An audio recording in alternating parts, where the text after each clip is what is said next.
Shabbat Shalom Mevorach, mes très chers amis, Mevarech Israël Chaviv Mira. On est en 5785 et Parashat Vaishlach.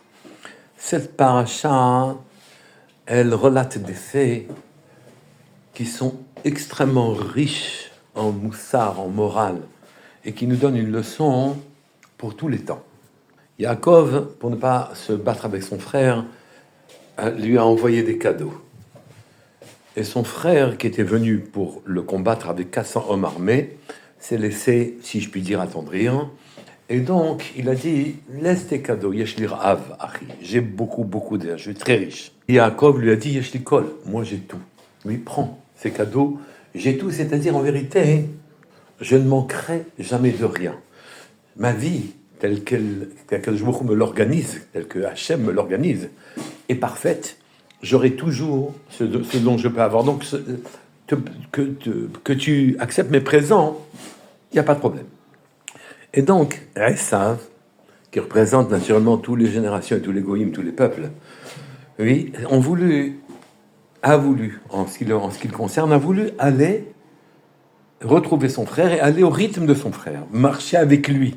Rachid dit, viens, on marche Béchavelach, mon rythme de marche sera le tien. Cette chose-là de bien je ferai de t'accompagner.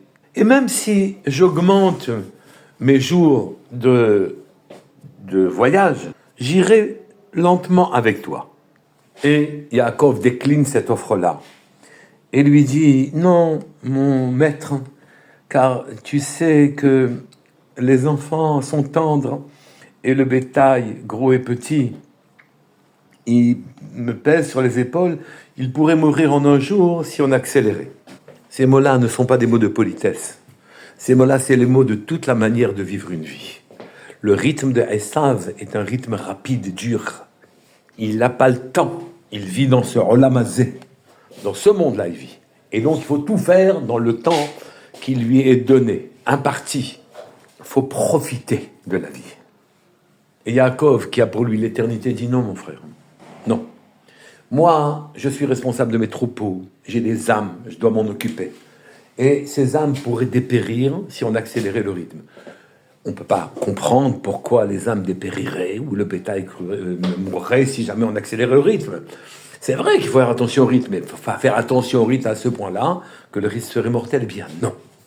En vérité, le rythme, quand on prend un rythme qui n'est pas le nôtre, quand on quitte notre vie, ou plutôt quand on quitte le chemin qui nous a été imparti, celui dans lequel on doit travailler, à être métakenoto, à le réparer, alors à ce moment-là, effectivement, c'est la mort qui nous attend.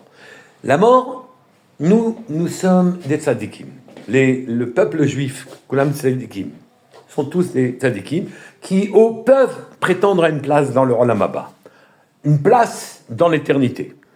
Et donc les rythmes ne sont pas les mêmes. Nous devons faire nos mitzvot. Nous devons faire grandir nos âmes.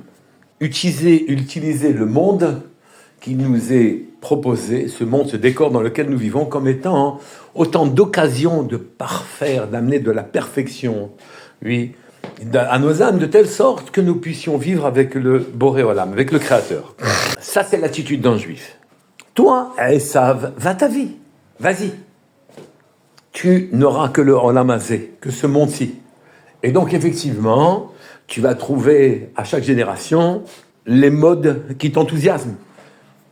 L'écologie, la couche d'ozone, les bouteilles en plastique, que c'est un péché majeur de mélanger avec les bouteilles en verre et de les mélanger avec les papiers. Tu dois éprouver des émotions rapides, des craintes profondes, immédiates.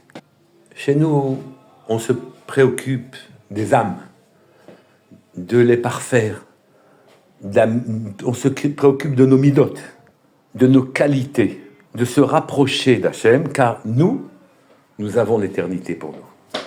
On raconte en Russie, du temps de la Russie soviétique, que les communistes qui prenaient le pouvoir avaient l'habitude de menacer les gens pour qu'ils abandonnent la religion. Un rave donc a été menacé par un communiste.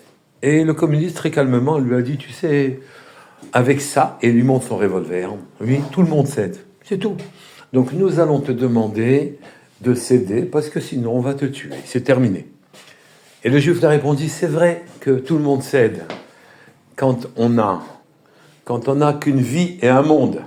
Alors à ce moment-là, il ne faut pas le perdre, ni perdre sa vie. Mais celui qui a plusieurs vies et plusieurs mondes, qui ne s'arrête pas dans ce monde-ci, lui ne quittera pas le chemin, quelles que soient les menaces. Et donc Yaakov a dit à son frère, va ta vie, va-t'en, va, tes émotions ne sont pas les miennes, tes risques que tu prends pour pouvoir ressentir que tu es vivant, ce n'est pas ma partie à moi. Moi, je vais au rythme de l'âme, des âmes qui sont sous ma responsabilité.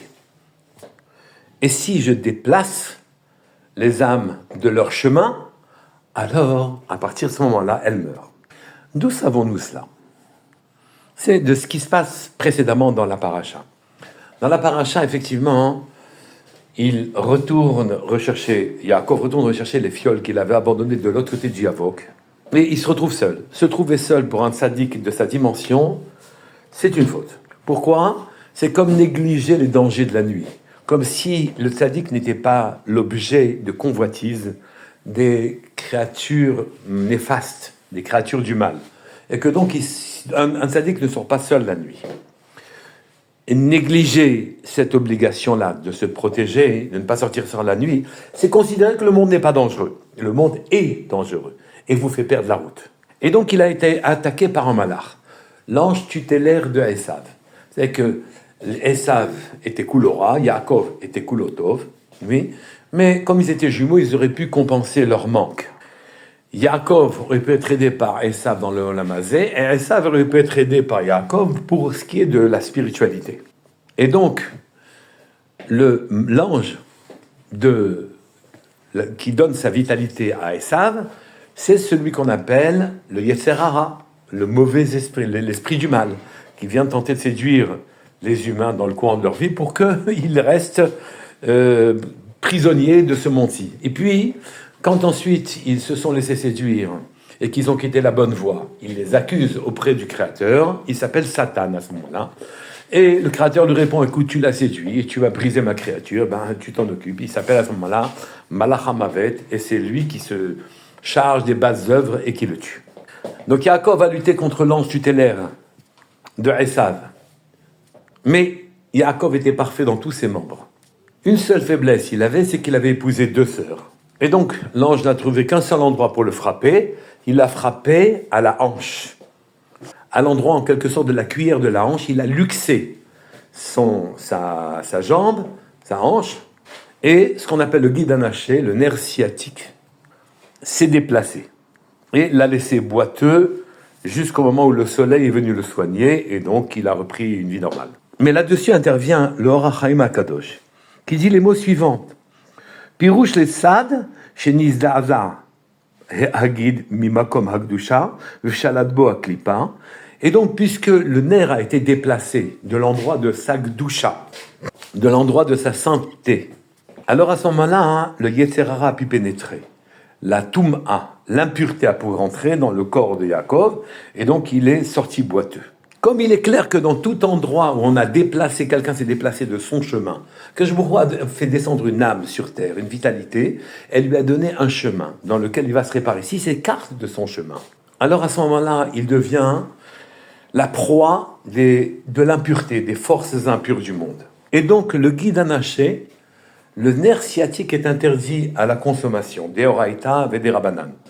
Il est interdit à la consommation, mais souligne le Or HaChaim, il est l'endroit, en citant le Zohar, il est l'endroit où va résider le Yetzer Hara. Il va trouver ici un siège particulier. L'endroit du Yetzer Hara, il va trouver son siège dans ce guide anaché. Guide anaché dans le sens qu'il fait oublier la Avodat Hashem. On passe à autre chose.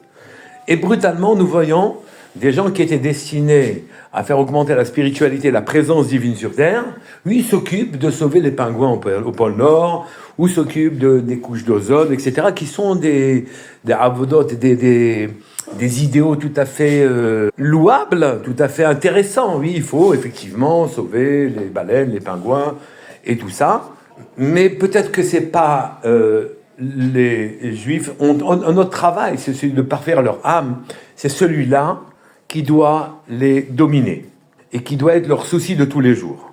Sinon, ils rentrent dans un monde autre que le leur, et à ce moment-là, ils frappent l'impureté. Et comme le Guédanaché, lui, qui a été déplacé, lui, à ce moment-là, a perdu sa pureté, comme dit le Or HaChaim, alors à ce moment-là, oui, ils prennent un nouveau chemin, et un chemin impur.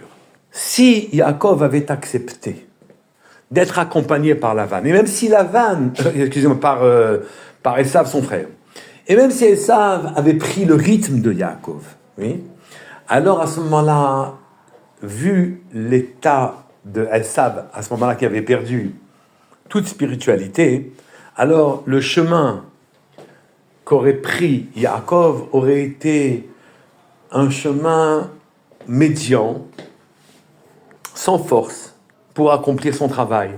On doit ne pas se soucier des choses de ce monde, on doit travailler le travail que doivent faire les âmes d'Israël pour arriver à Mashiach. On doit aller au rythme de l'éternité et pas au rythme de ce monde-ci. Le tempo qui est le bon, c'est celui qui nous permet d'accéder au Olam Haba. Shabbat Shalom Mevorach, Kol Touf à tout le monde.